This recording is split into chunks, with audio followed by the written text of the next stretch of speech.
mematikan jika terkena cairan bahan kimia yang terkena di mata. Selamat menyaksikan.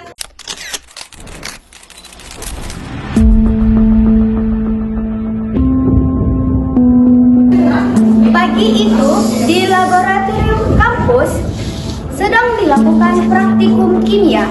Semua berjalan dengan lancar sampai tiba-tiba terdengar suara kegaduhan kecil dari meja sebelah.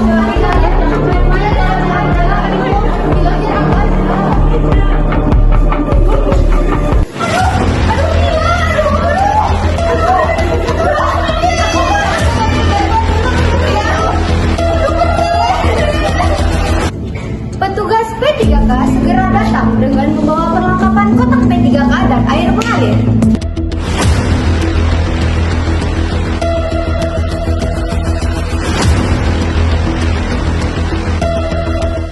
Kenapa ya? Tadi sengaja kena amonia.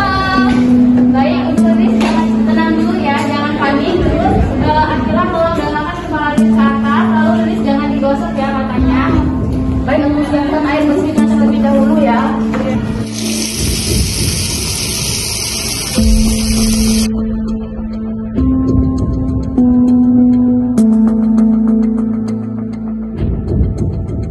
Jadi setelah kita kasih air bersih, kita juga kasih dengan air steril.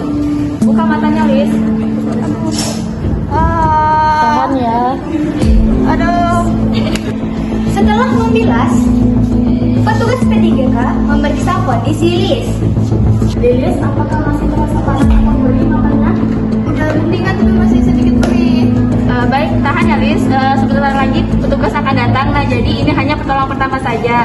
Jadi ini juga perlu dibawa ke klinik untuk memastikan bahwa cairan kimianya tidak menyebar ke yang lain. Baik, Kak.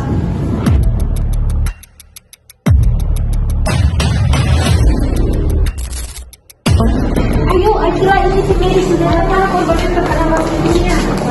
Tadi sudah datang. Apakah ini sudah siap kami bawa ke klinik terdekat? Sudah siap kami bawa? Sudah, tadi juga sudah diberi pertolongan pertama dengan diberi air bersih dan diberi air steril. Baik, kami bawa ya. Saya nanti spontan aja. Tim evakuasi membawa Liz dengan pelan-pelan menuju ke klinik. Semua berjalan dengan cepat dan terkoordinasi. Baik, terima kasih kepada petugas P3K sudah membantu teman saya. Baik, lain kali pada saat praktik jangan lupa memakai APD lengkap dan pelindung mata dan tidak bercanda pada saat praktikum.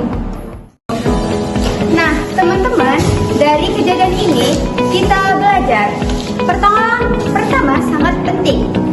Jangan panik, segera bilas mata selama 5-15 menit dan segera hubungi tim medis sesegera mungkin.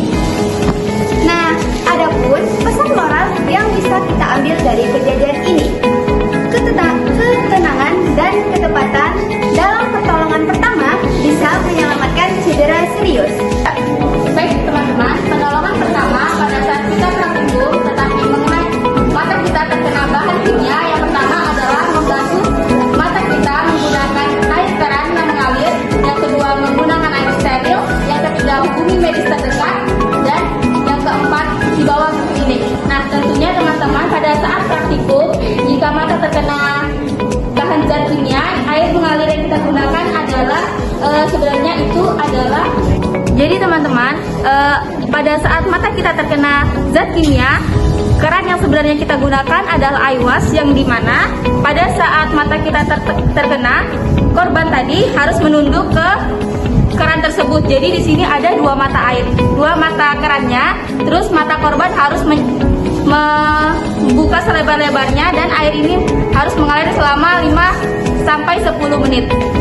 Biasanya pada eye wash station yang seperti ini, biasanya di atasnya ada tanda hijau yang seperti ini. Nah, sebelum melakukan praktikum, kita harus mengetahui MSDS dari bahan yang akan kita gunakan. MSDS adalah Material Safety Data Sheet yang berisikan tentang apa obat yang akan kita gunakan, serta bahayanya jika sampai terkena pada mata atau kulit kita, juga cara pencegahannya. Itu kita harus tahu sebelum kita melakukan praktikum. pada saat praktikum kita tidak boleh menunduk. Jadi saat praktikum kita harus berdiri dengan tegak dan sebisa mungkin walaupun kita menunduk saat harus memperhatikan tuangannya, jangan sampai terlalu dekat dengan bahan yang berbahaya. Kita juga tidak boleh menunduk sampai seperti ini ya teman-teman. Sekian, terima kasih. Sekian video dari kami tutup. Wassalamualaikum